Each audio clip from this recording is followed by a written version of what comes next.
Welcome to the Circuit de Barcelona, Catalonia for the Spanish Grand Prix. Over the next few minutes, the teams will be heading out onto this classic Formula One track for what we're expecting to be a very hectic practice session. A lot of focus is naturally on the drivers, but it's really important for the mechanics to get everything right as well, as one little mistake could cost the team and one of their drivers the race result. These guys are so meticulous and they train and perfect everything that they do. Without question, they feel the pressure in the same way as the drivers, and they share the responsibility to ensure that the car makes it to the end of the race.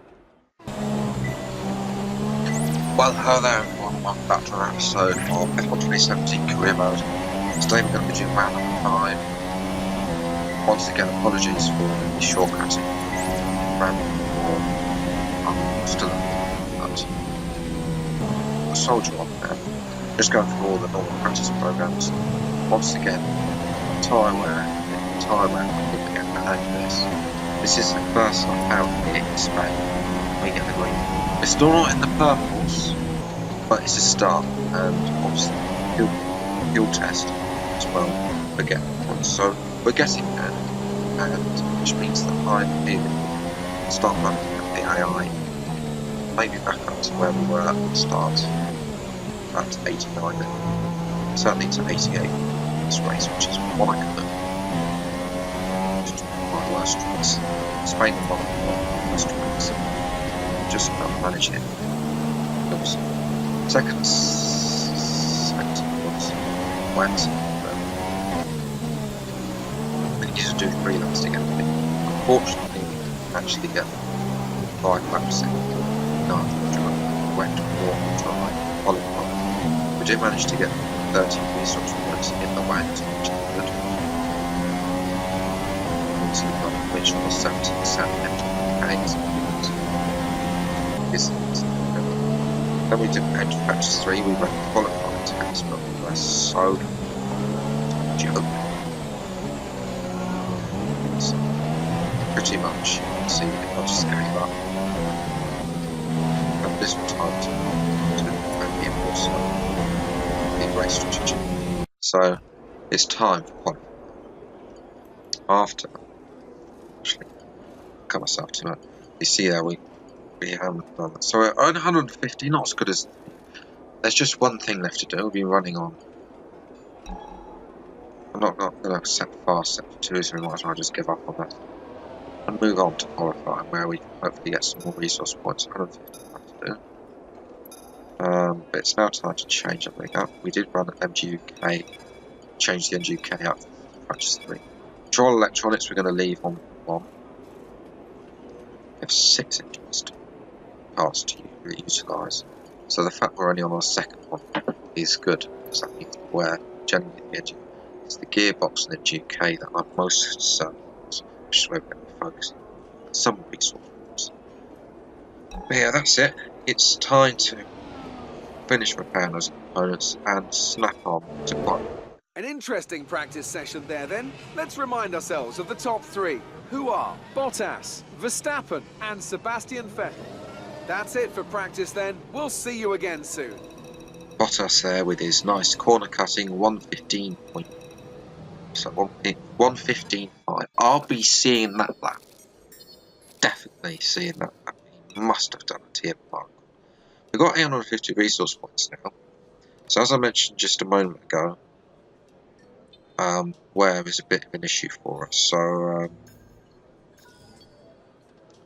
what we're going to do, it's only 500 resource points, general wear.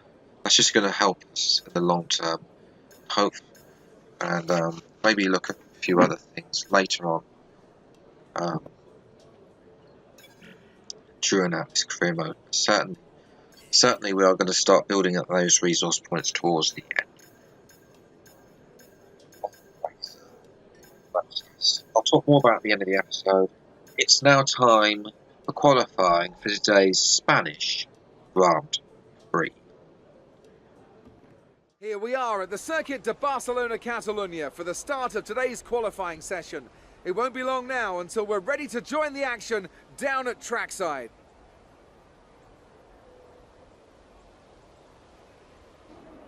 Looking Looking at this field today, Ant, do you think we're going to see anyone take a chance? Maybe run the harder of the available compounds and save some of the grippy tyres for the race tomorrow? Well, I'd be surprised in all honesty. It's only the front runners that really have the pace to get away with that, and even then, at the end of the day, it's a big risk. Track position is the most important thing, and it's rarely worth sacrificing for a slightly more optimal strategy in the race, so I doubt we're going to see anyone trying it. I have been wrong before though. We certainly do see some risky decisions every now and then, and it's a gamble that's sometimes worth taking. But if it were me in the car, I would want to be on the fastest tyre for my qualifying lap, without a doubt. So into qualifying we go, and this is the first and third lap, which are the fastest race in Spain.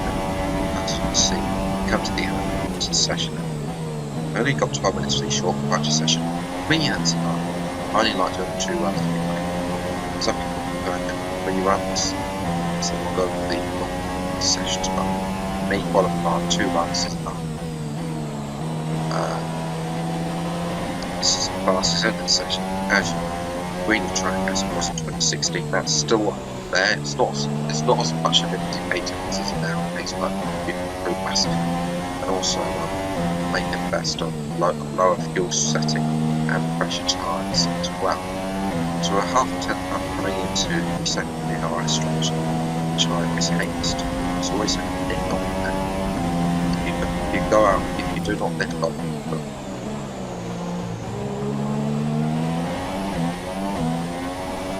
third section now, currently 8.5 tenths up, moving on to the new section.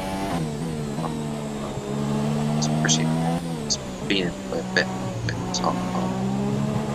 Don't try and pop too much, because otherwise you'll end up spinning on around. It's 8 tenths improvement. Where is any improvement on positions? Race.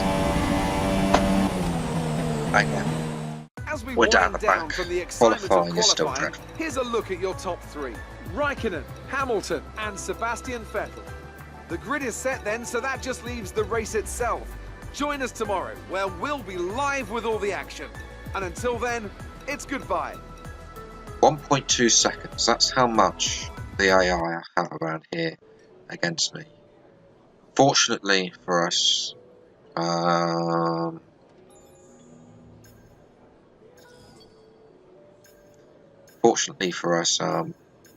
basically, we have the advantage of the fact that the race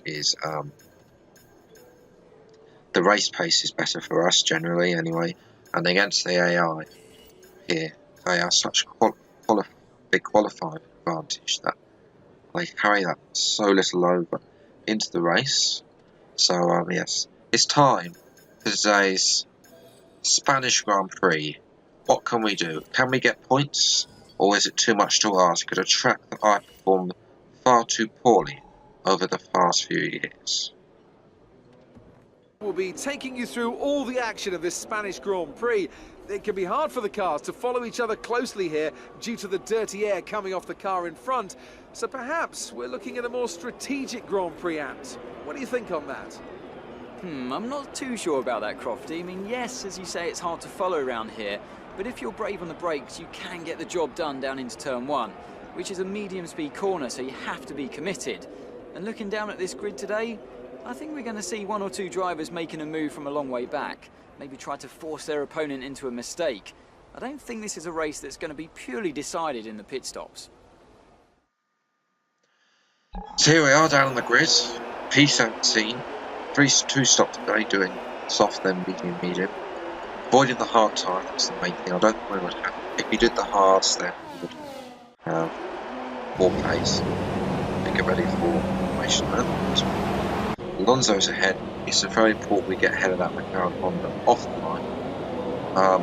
As usual, two Ferraris, 2 Mercedes. It's top F1's top formation class. There is 5 points, and away we go for today's Spanish Grand Prix. Dawn's got an absolute start at the start.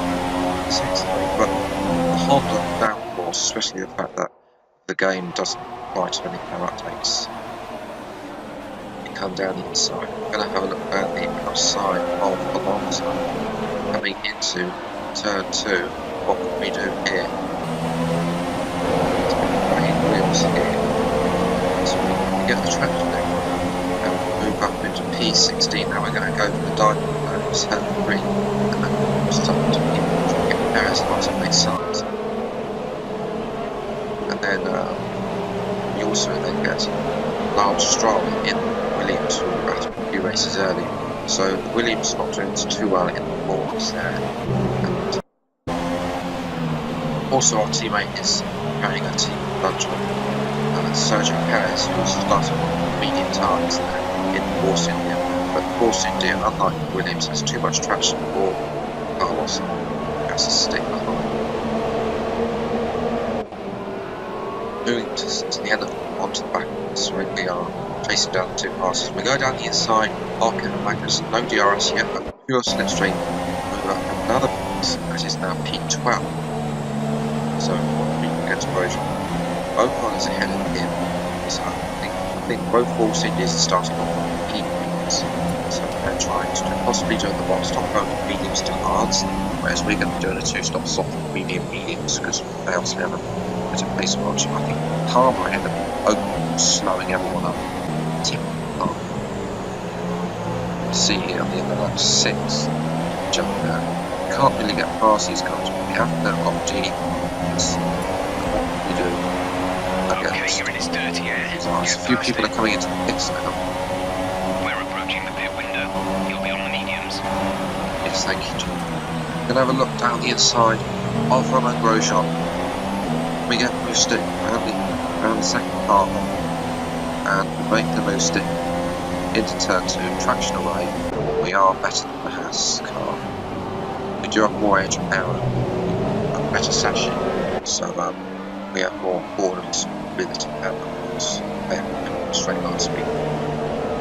That's also actually Magnus gets as well. That's that moved in well as well. Straight away after we caught up to Grosjean, we also caught up to Esteban Ocon, struggling behind to overtake Palmer. Hopefully that got to do with some points, but Palmer is way up there, which is giving the points twice in 2 races at some time with Finch, or he's actually starting to show true potential in the game. It's a shame that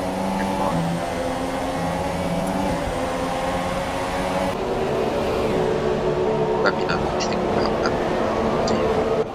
Should you wish to, but in the slipstream of Ocon, we're going to go try and go down the inside, but it's don't manage to pull off the same move under braking as we did on Grosjean.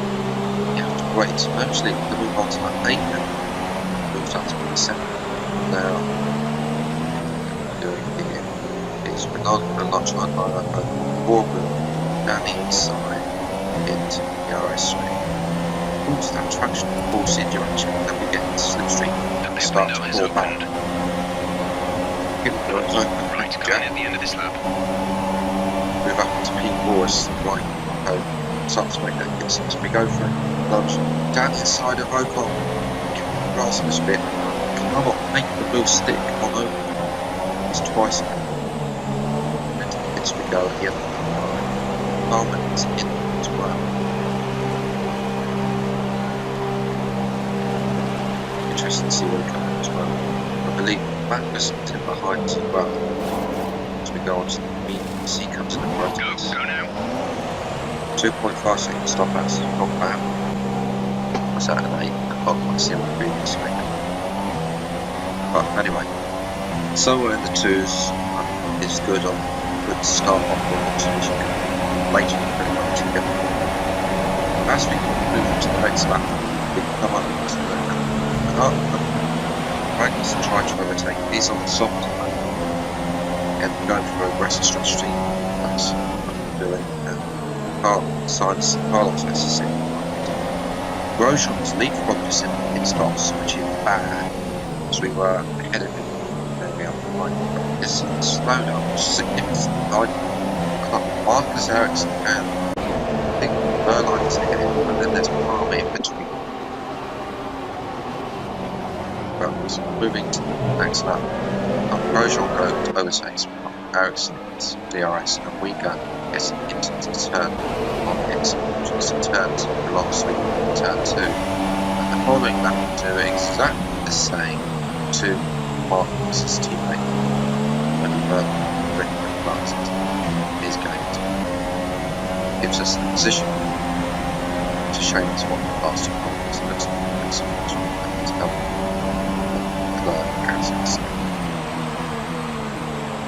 We caught catch up to Grosjean on lap 70. We are closing up to making our second and final pit stop. So, catch up at lap 17. Grosjean makes his second and final pit stops, gives us the DRS, we pull to the left hand side to stop Perez, who is he might be going to the end of his. You have P7, 7th place. Bottas is ahead of you. Okay, gap ahead is 6.4 seconds. They're on fresh softs. Perez behind. Pit window will open in 3 laps time. Pit window opens in 3 let's jump 3 laps, 16 laps to go. Let's jump to 3 laps, 2, 20. Mass drove to Perez. We go laps 2. It's one of the better entrances than the line. It's usually us around the bottom. That position moves us on the side to the 10. Go, go, go. 2.8 seconds stop this time. Pit strategy complete. See these tyres through to the end now. And Grosjean is coming out of the pits now on his hards. But we've both jumped Jolie and Palmer. That is bad for Palmer.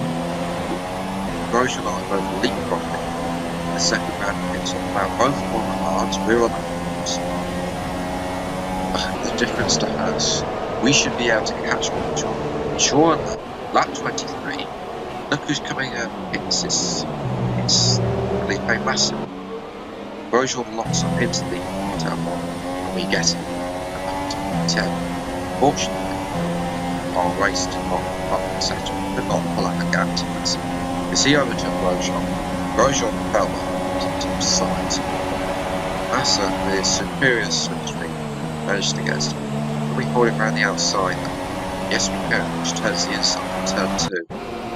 There's a bit of yellow flags. Let's see if we actually make contact with Massa. No, we didn't. No, we didn't there. Actual fact was Grosjean pulling off the background. And does cover to back Palmer again. There is the grid. This is the rest of the order. Now at the back, let me just show you this race because it's Berline against the 2 McLarens. And I think Van Dorn is ahead of Alonso. Both of them are getting lapped by the 2 Ferrari. Emerson is in the lap here. Berline making the overtake on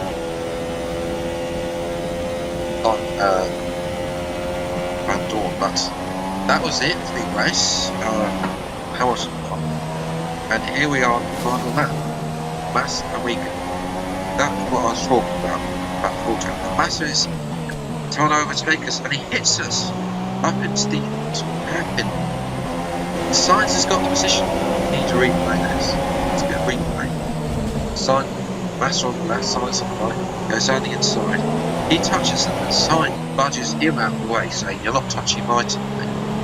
Thank you to Carlos, he has been a rear gunner man. Secure us the point. We need to keep ahead of them to maintain the points lost in qualifying. But round the final corner it is, and that is P10, another point to add to our Well tally. done, good finish. You stepped up and achieved what we asked. Good job.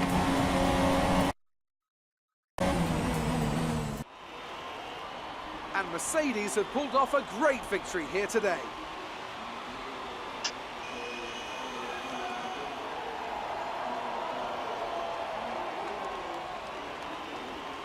Well, Hamilton's And actually here won are our points, podium which is drivers good. today after that excellent race. They've excelled here, as they so often do, and it's a well-deserved victory. Mercedes, then, are on top today. Allison's back at the front. He has been on the podium for the last 2 races, so it'll be interesting to see where the 2 Mercedes versus the 2 Ferraris goes in this career mode. As in real life, when the Ferrari have fallen behind. Singapore is next. It's live on Channel 4, so I'll be tweeting about that during the race. Follow me on Twitter at PhoenixBase621 to see that. But that is it for today's race. We'll fulfill 10th place. I'll take that from 17th. Not as good as the Russian Grand Prix. I'm still miffed about that. Not recording, but Ricciardo did well to overtake Bottas. Don't know if he did that extra pit stop. Ocon did the 1 stop, as did Perez, so they managed to get points. But I think if we did put the 1 stop, it wouldn't have worked for us. We had too much. Our pace isn't there with the Force Indias. Ricardo up to P4. Verstappen. Then outside, Massa not getting points either. Hulk might be a position coming. Renault if Hulkenberg gets points and Palmer only 15th. That's realistic, just like the McLaren Honda upgrades. In terms of the championship, Verstappen leapfrogs us back into 7th place. We're in 8th. Carlos is in P13.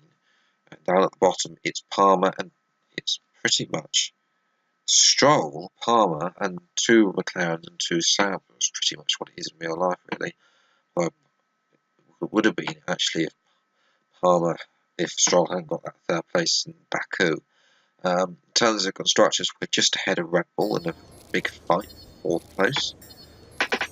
But yeah, resource points wise, we now pick up 550. So we are halfway up there to getting the 1,000 points for the next upgrade. In terms of the rivalry, we lose some ground. Team approval, we pick up 6 back where we were. Bit again, a lot headed on Williams, and Williams improved a lot. Force India now hate us the most, and Renault, we lost ground in the race there. Really, them hating us. And our career score is now 28,000, so it's good to keep that going. To see where we end up in the end. That just out of interest. That's been it. There's about only apple and oranges, no bananas. What is going on with that left hand? Do we have fingers on the left hand? It's not. Oh, we do. Just right. Let's get into the R&D. Let's go and view this little marvelous tree. We have the ignition system, which we are going to focus on the next upgrade. General wear will be coming to the Monaco Grand Prix, providing it does not fail. Fingers crossed it doesn't, otherwise that's going to be more heartache. So we have got 550 points, so we should be looking, providing we get the targets done and concentrate in practice, get the purple resource points, the most at practice as we did back in Russia, then we should be on to upgrading the fuel injection system ready for Canada and Baku, and then we'll be making our next headway with the engine. Let's look at the aero as well, so we can maybe look at the rear Android. That's another 1,000 points, but it does take 2 weeks to upgrade that one. So that might be something around, we might have to wait 1,000. I want to concentrate on the engine for a little bit or longer, and then we can concentrate. I want to upgrade the engine, do one more upgrade on the engine, then focus on the aero. The chassis is my least concern at the moment. We will be upgrading that though as well. But yes, that